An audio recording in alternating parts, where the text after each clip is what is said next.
So I want to go back to October 2nd and October 3rd. So we know that Ms. Rodriguez, Stacy, is 19 years old. She's dating a woman who's married with kids, and they're going out having a normal night on October 2nd. They're going out to the bars where they meet Mr. Dickerson in an alleyway. And Mr. Dickerson approaches them and says, you guys looking for an after party? I've got one. Great, no problem, that's normal. So that's what they're hoping they go to when they follow Mr. Dickerson to his home, is for an after party. And then it turns out nobody's there. There's no after party. It's just Mr. Dickerson, and it's Stacy and Hosanna. That's it. So this man, mid-30s, okay, these ages, they're important here, right? Use your life experiences. We're all in different life stages right now, right? Guy in his mid-30s invites this young girl over for an after party. And then you're going to hear what happened inside the home. And pay attention to all the things that the prosecution didn't tell you in opening. The prosecution said there was nothing physical in the house, no physical threats. Mr. Dickerson never did anything. Well, that's not true, because Hosanna tells Detective Burrows the opposite. Hosanna tells Detective Burrows that she was uncomfortable around Mr. Dickerson in her home, that he was grabbing her butt multiple times, and she didn't really feel like she was showing him that she was interested. So Hosanna says she's uncomfortable around him. And then she says that actually, Chris, Mr. Dickerson, and Stacy were arguing at one point in the night, and he cornered her against a wall. Why didn't they tell you about that? Doesn't fit into the narrative. He corners her against the wall in the home, so much so that Hosanna says, leave her alone, get away from her. And Stacy has to push Mr. Dickerson off of her. There is physical contact in the home. And also think about what it looked like at that time. You're gonna see photos of the house. You're gonna be able to kind of get a layout of where the kitchen was to where the living room was, where Mr. Dickerson's body was found. It's a ranch style home. It's small, no levels. You walk in, it's a living room, a kitchen is right next door. So think about all of that when you are drinking the entire night, 19 years old, and this man who said there was going to be an after party does not follow through. You are in a stranger's home by yourself, and he is cornering you, towering over you. And that's what Hosanna says. He is over her. She remembers multiple times saying he is over her. And he's taller than Stacy by a lot.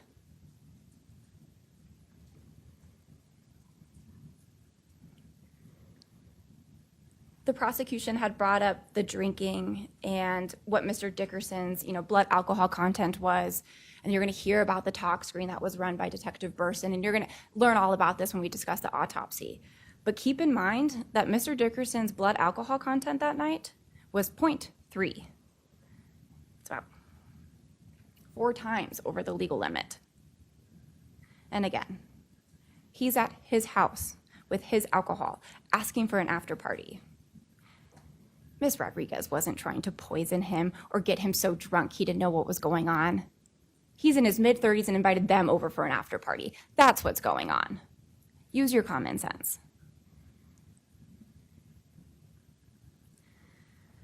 You saw some autopsy photos and we talked about that metal file. And the prosecution said that Hosanna's version of events is that after, I guess the prosecution didn't tell you that in opening, but after she pushes Mr. Dickerson away, that somehow they end up in the living room, right? And Hosanna says that Stacy says, give me that weapon, give me that file.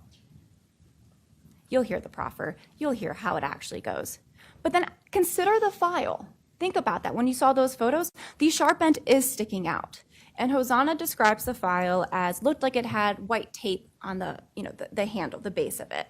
And you'll be able to see the file, and you'll be able to see the blunt part that is in Mr. Dickerson's neck is textured. It looks like it's wrapped. And you will get to see the file, and you will get to look for yourself. Does it look like anything is broken off? Does it look like something is rough?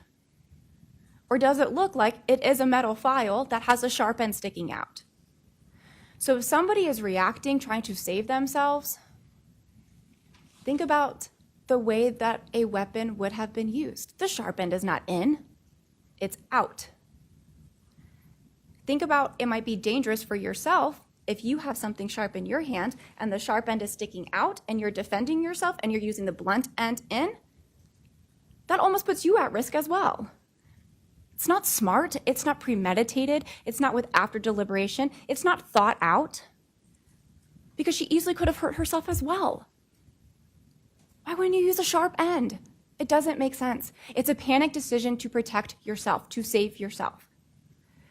And when you look at the house and you look at the photos, you will see that there is a door to the living room. But we talked about that in jury selection. You all agreed there is no duty to retreat. But I do encourage you to look at the layout of the home and consider that if somebody is reacting in a panic and what that would look like and not feeling safe, and the close quarters that you are in.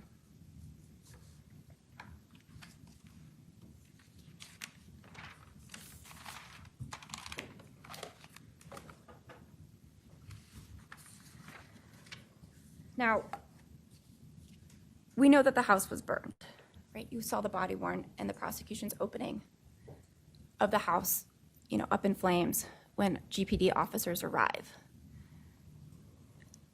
And that's a scene that probably nobody wishes to come upon.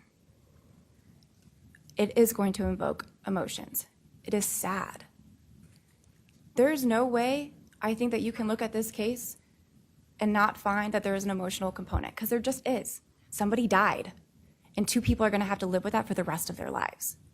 That's horrible.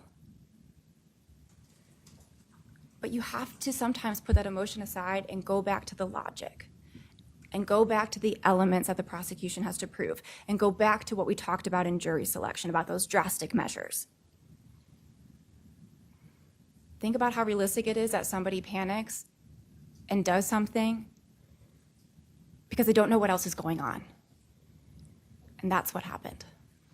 Horrible decisions are made, but it doesn't mean that something wasn't justified. Don't confuse the self-defense in a stranger's home, older than you, taller than you, being aggressive, being touchy, drinking, feeling like you can't get away. All of those things can still be true. So you're going to think about, when you hear about self-defense, when you think about what the legal standards are, reasonableness, right? The objective idea. But it's reasonable in the situation itself, in the context that you're presented with.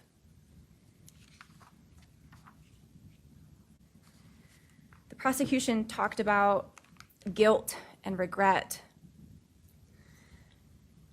And of course, there's guilt and regret. Of course. Somebody's life was taken. That's horrible. We talked about this a lot in jury selection.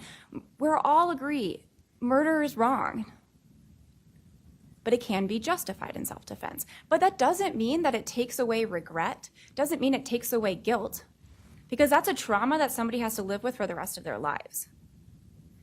And so, again, I want to go back to this distortion, because you saw a portion of those Facebook messages, but that's not the entire story. And you'll get to hear more of the entire story throughout this trial, okay? Openings are just a snapshot of what the next week is going to entail, okay? But when you think about the guilt and the regret, I want you to go back to actually what the statements say. It's not just that, I didn't talk to anybody, I should have told people. It's every time I close my eyes, I see him. Hardest part of my life. I don't want to keep going. I feel alone. Those are human reactions, human responses to something horrible that just happened, to something horrible that probably nobody ever in their mind imagines that they would have to do to somebody else. Nobody asked for this. Nobody wants this. Definitely not Miss Rodriguez. So now she has to live with that. And we talked in jury selection about, what if you don't call the police, right? Does that take away the justification? No. Because you all had said, what if people don't believe you? That's also scary. So think about that. You don't think someone's going to believe you? You're just trying to live your life. There's no situation where somebody would act in self-defense and killing somebody else and then be happy about it. That is not a human reaction. That is not a human response. The guilt, the remorse, the panic, that's a human response.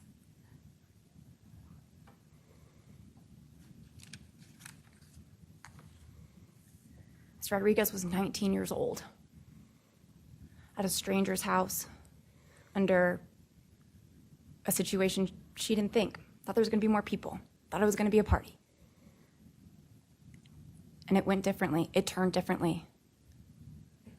He did corner her. She had to push him away, and it didn't stop. So think about all of that. That is what this case is about. It is about panic decisions, decisions made under pressure, relying on distorted facts that don't make sense to fit a narrative because you need that narrative. They need that narrative. But it doesn't go with logic, and it doesn't go with reason. Ms. Rodriguez, Stacy defended herself. She defended the woman that she loved to try to keep them safe. And that's what she did. She is not guilty of first-degree murder.